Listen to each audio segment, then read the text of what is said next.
Hey there, cats and kittens. Marlboro Man from WHAM Radio and new WHAM TV, because we have mutiny people coming right at you from beautiful downtown Berwyn, Illinois, with America's favorite co-host, Miss Anarchist. Hi guys, it's Anarchist coming to you from the dark side of the moon, and we got a really good show for you tonight. We'll be talking about different forms of mental health. I'm also sitting here with one of our guests, with Agent Blake Jackson. Good evening, people. Agent Jackson coming to you from the front lines, exposing the tyranny. All right, Marlboro Man, if you'd like to come at the top of the show.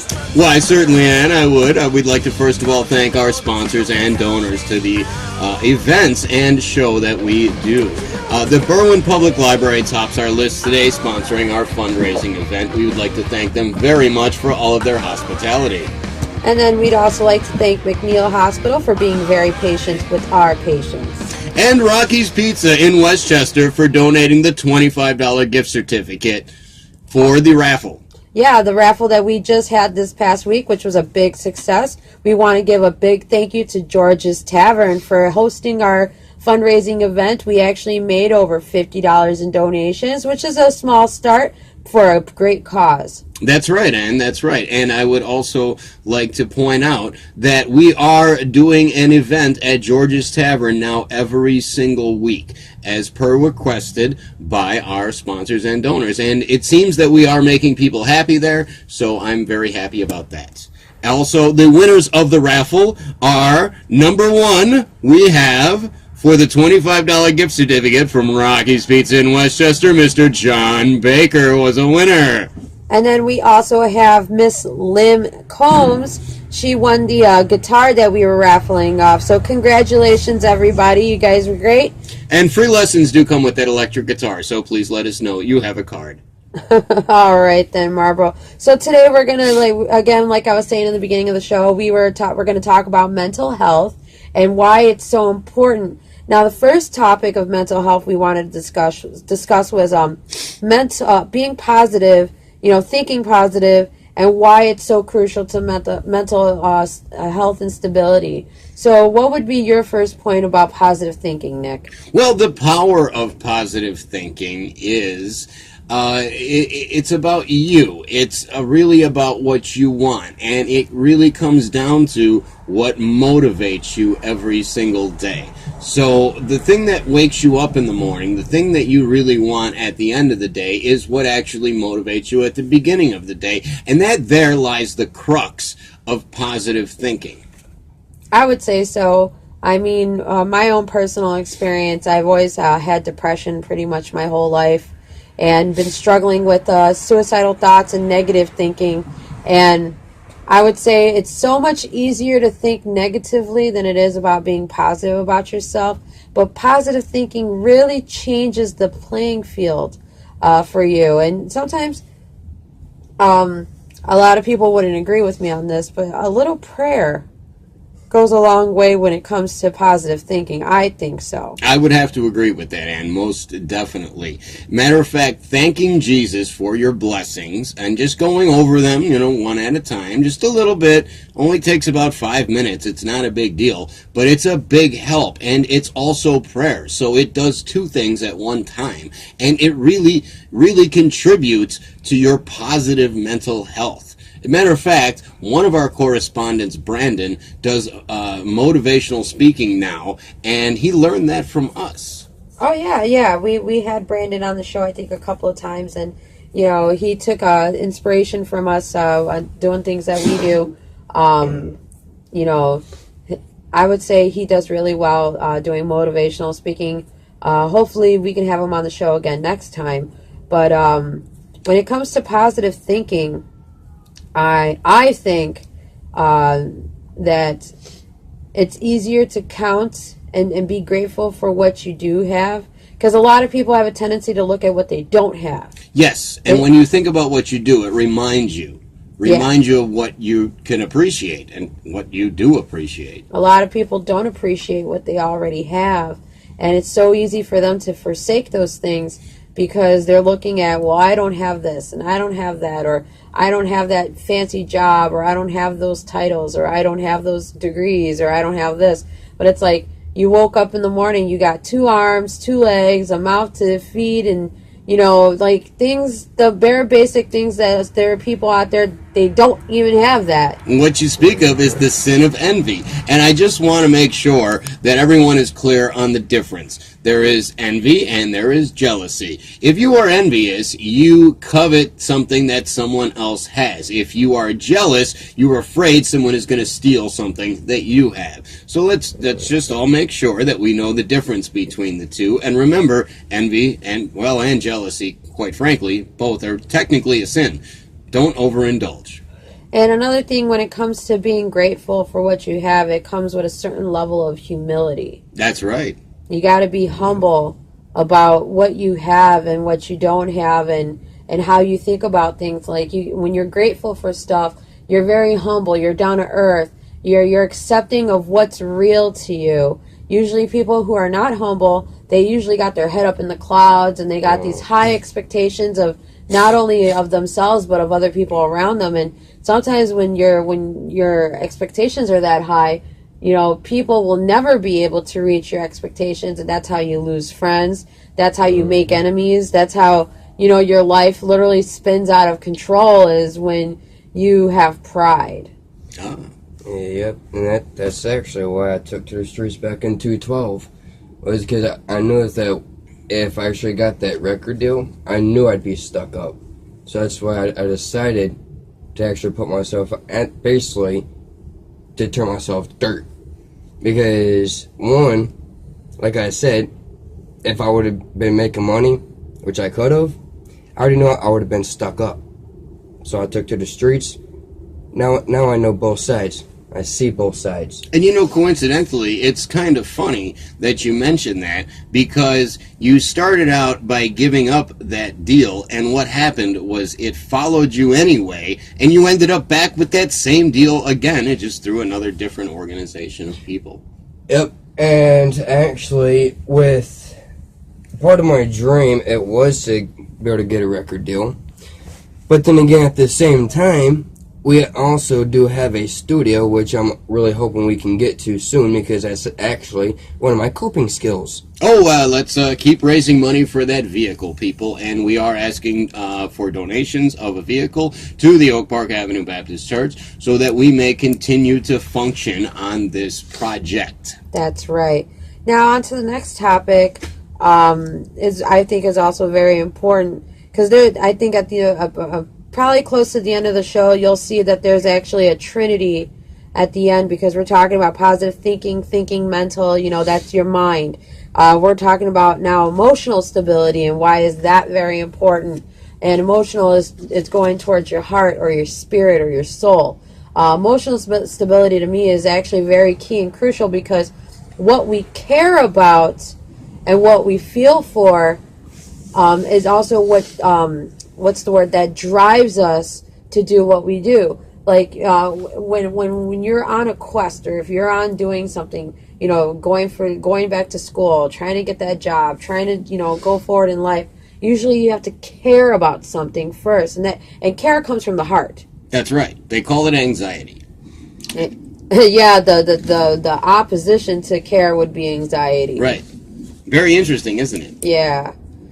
So, emotional stability is very key and crucial. Well, it's just as important as mental stability, because emotionally you have to be strong, and strong doesn't mean like not feeling anything at all either, though. The fact that you're not feeling anything is actually showing weakness.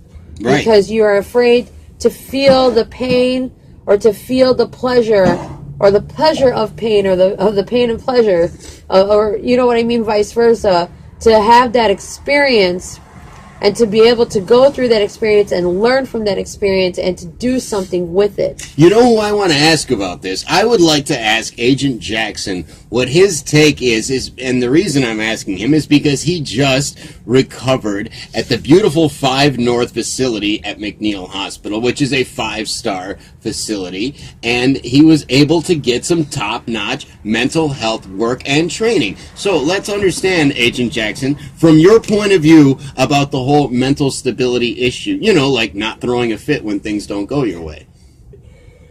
Okay, well, now the fact that we're on the topic of McNeal and with also on the topic of emotional stability or mental stability, whatever the hell you want to call it, honestly, after the first, I guess, 2-3 days, my opinion, it really depends on the staff.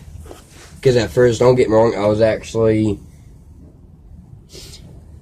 how should I put this? Were you skeptical?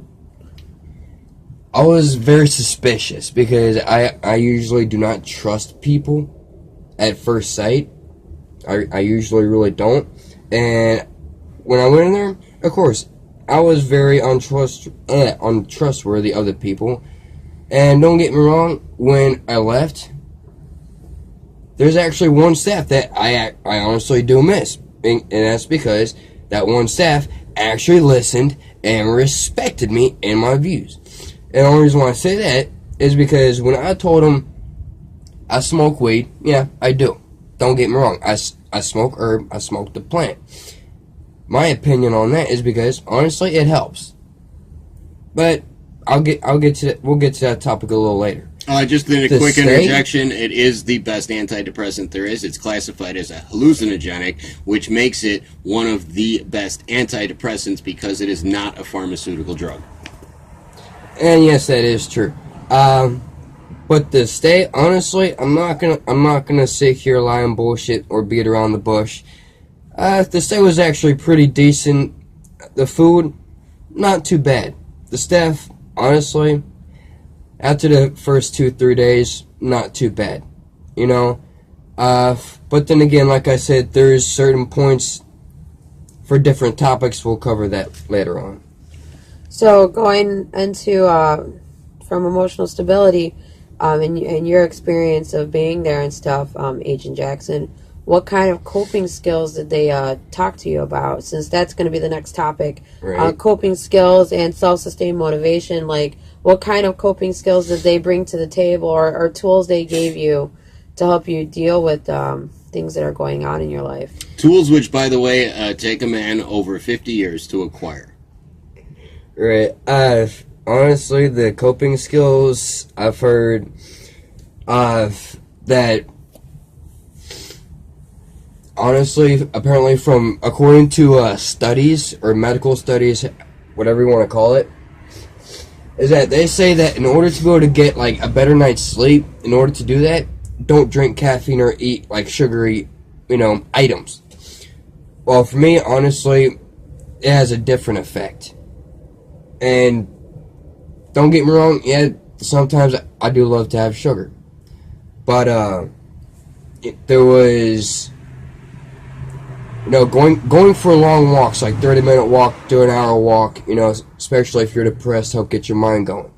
I was one of them. There is one where they would have take a hot shower or, do your hygiene, basically, before you go to bed. There is also, basically, in their words, no ingesting drugs before bedtime, because in their eyes and according to their studies, they say that really screws with sleep patterns. Yeah, your circadian cycle. And yeah, it's a stimulant. Yeah. And they also say that it produces sleep apnea, which honestly, I've had sleep issues since I was a kid. You do know what sleep apnea is, right? Sleep apnea is when the flap on your throat flaps over the wrong way and can literally suffocate you in your sleep.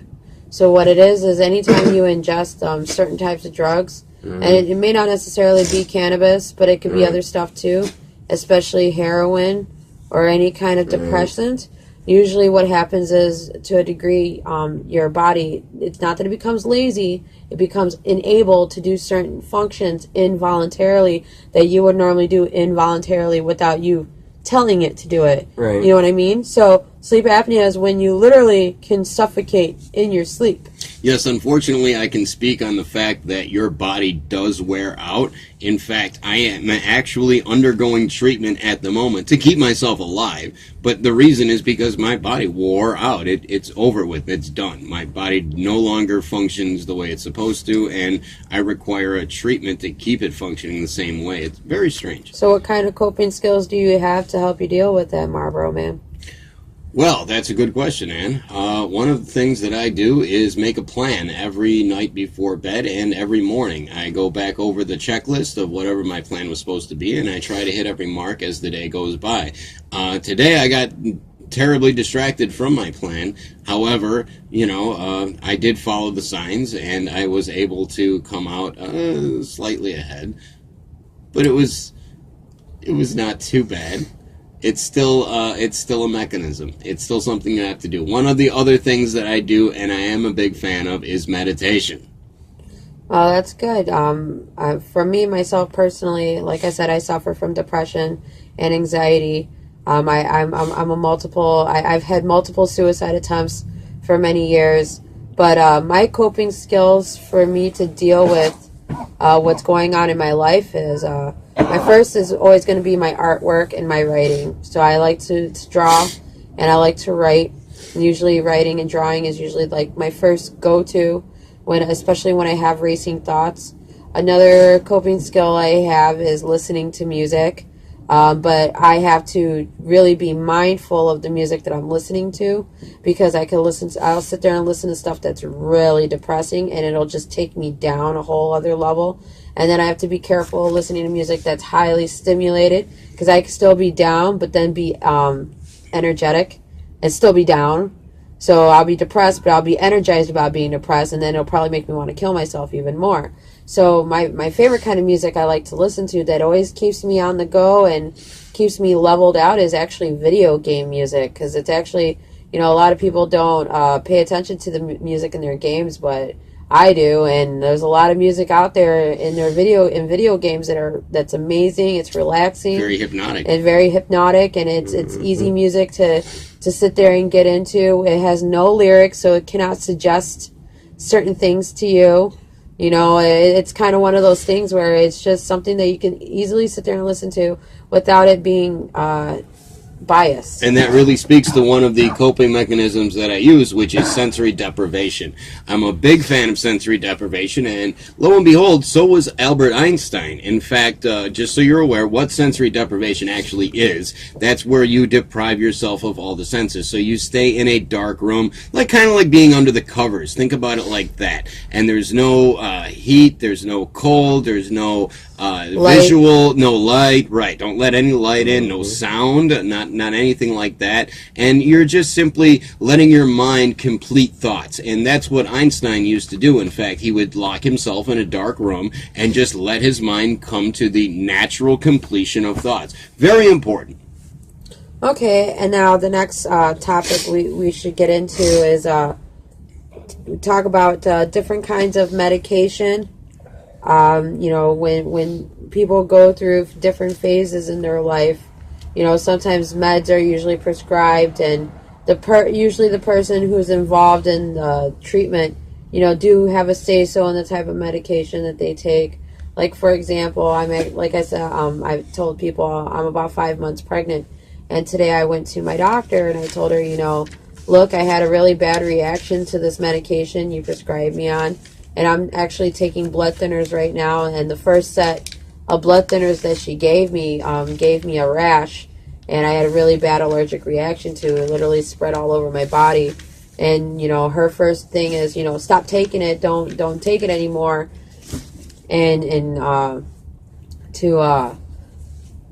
She prescribed me something else, so hopefully when I get this new medication I don't react so bad to it or have any reaction at all, and it actually does its job and thin my blood to help my baby develop a lot better. Some people, going through mental and emotional stuff, they get prescribed like antidepressants. Myself personally, since I've had depression since I was 15. As a teenager, I was forced onto medication. I had no choice. As an adult, I chose to go the natural route and stay off the meds completely and try to deal with my depression on my own. I have never taken any anti-anxiety pills like Klonopin or Xanax or anything like that. But I have taken many different kinds of antidepressants. Now, some antidepressants I had taken, like Wellbutrin, Celexa, actually made my suicidal tendencies worse. I actually had many thoughts of wanting to kill myself on those kind of pills. And then some of the other pills that I was taking, like, trying to remember some of the names because it was so long ago. Those other pills that I was taking really dumbed me down and kind of made me a little zombified to the point where I was too dumb to even think about thoughts of suicide and too dumb to stay awake in school and stuff like that. So I didn't like a lot of the side effects. So by the time I graduated and got out, I just gave up on taking the meds altogether and decided that, that I decided that, my depression is my problem and I need to get in control of it as much as I can. So I've been struggling back and forth with it for the last 15 years. Many suicide attempts. But of course I'm still here. I believe now that my newfound faith in the universe and the godheadly powers that there are in space and time have given me the strength that I needed to overcome my thoughts of wanting to hurt myself all the time. Now I don't really have those thoughts anymore.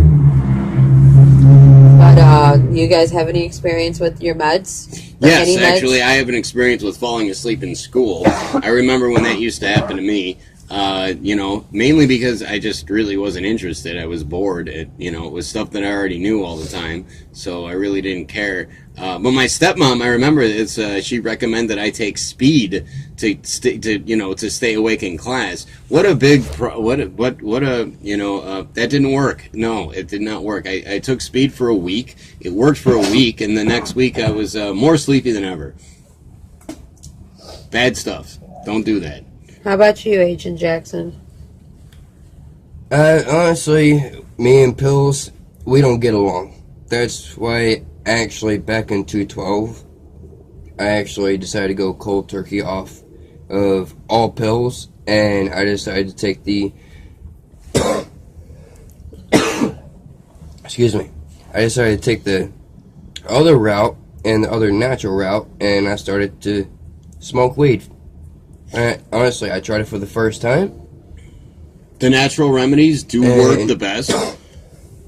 There's also chamomile tea is very good for you. That is a natural remedy. And they also have an herbal supplement called kratom as well. Also very good for you. And not only that, but also hot tea and honey, which I'm going to have to start making again because obviously tonight I have been coughing throughout this entire show, so please excuse that. But yes, with natural remedies, I actually highly suggest the people to look into those. Try them out if you want. It's your choice. Honestly, natural remedies, in my opinion, is the best route to go. Now, honestly, natural remedies they're not for everybody. Some people do best on pills, but honestly, that's my opinion. I would suggest natural remedies, herbs, things that will help and also heal your body of any toxins of any kind. But like I said, it depends on that person. Sometimes a said person will agree that pills will help. That's that person. Me, honestly, I highly suggest to try natural remedies. That's just my viewpoint. Because, just like Aaron said, me, I suffer from depression. I also suffer from major anxiety, which sucks. And both those combined, honestly, it's not pleasant. It's not fun. It's not a pleasant feeling because, honestly, I fight it every day. I hate the living hell out of it. But you know what? I'm still here. And honestly, sometimes people can't deal with it, but you know what? That's honestly their choosing. For natural remedies, I would strongly recommend Polish stores, and Nervosa is a good starting point. The Polish seem to know a lot about natural remedies. They can cure cancer, by the way. Okay, so talking about natural remedies and all different sorts of things, this brings us into physical awareness and the types of things that we put into our bodies. And physical awareness goes into, how you take care of your body and what you put in it. So, for example, the kind of food that you eat, because food is the fuel for your body. So naturally, that's going to be like, the first thing you should really look at is the kind of food you're eating. Are you eating all natural foods and looking into, cooking at home, or are you eating nothing but processed food, and then on top of that, with the whole, what Agent Jackson said, doing natural remedies like, teas, herbal supplements and stuff like that, you got to look at all the different things that you're putting into your bodies. And the one thing that I learned to deal with and to cope with, because I'm also an ex-drug user and an alcoholic, I was doing things to my body that was hurting my body, like putting alcohol, putting a whole bunch of bad drugs, destroying myself with cocaine, a lot of cocaine and a lot of alcohol. And, none of that, brought any, it brought nothing wholesome to my life. All it's ever done was, steal my money, steal my time, and, steal my energy. And, it was, things that I was putting into my body that were completely, useless, So, when you're talking about physical awareness doesn't just mean, how well kept you keep your body, how much you exercise and how much you, go to the gym and stuff like that. Physical awareness is all about what you put into your body outside, besides what you do to your body, on the outside. What would you add to that, Marlboro? I would have to agree with you. I'd say that for people that are typically hyperactive, you're looking at something like Prozac. For people that are typically just out of whack with reality, you're looking at something like marijuana. It depends again on the body chemistry of the person. Alcohol is never a good idea. That it doesn't work. It's a depressant. It's a depressant. Yeah, it's not. I already have depression, and I'm drinking like a madman. And no wonder why I wanted to kill myself, because I was drinking a chemical that literally makes me more depressed. Doesn't work, does it? No. Not a good plan. Not a good plan. But again, remember, chamomile tea, however, very safe, very notable, because it's good for you, and it makes you relaxed. It makes you feel very nice about your audience, whoever your audience might be. In our case, we have an international audience. All right, Agent Jackson, you want to add anything to physical awareness? Anything to do? I mean, you just talked about natural remedies, but what would you say is something that you do to make sure that you're not putting poisons and stuff into your body? How do you usually stay aware about that? With that, honestly, that I really don't really take notice, but on certain things let's say foods or drinks, that honestly, the way I see it is, let's say it's a juice or something, or if it's a tea, or something that people would drink on a day-to-day basis. Sometimes what I would do is I'll literally flip to the ingredients, and if there's something if there's a word I don't understand, or I don't even know how to say, I usually won't even pick it up. I'll usually just look for something else that I know for a fact will help. For other bodily healing, me personally, I would actually resolve to meditation. Now, with that also will help you open your mind and basically guide you to where you should be. Okay, well, that's really good insight, guys. I just want to bring up a verse in the Bible that I thought was very relative to what we're talking about. It's Romans 8:6. For the mind set on the flesh is death, but for the mind set on the spirit is life and peace.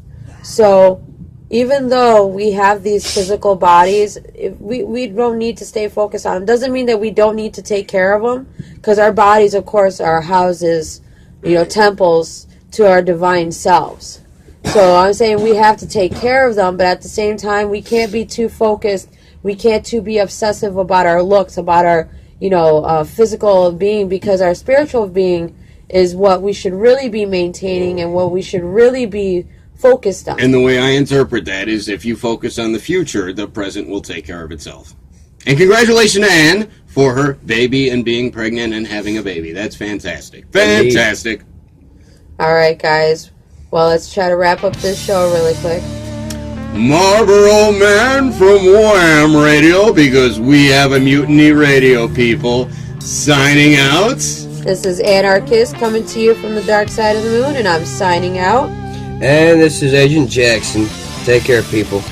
All right, have a good night, guys. Good evening, folks.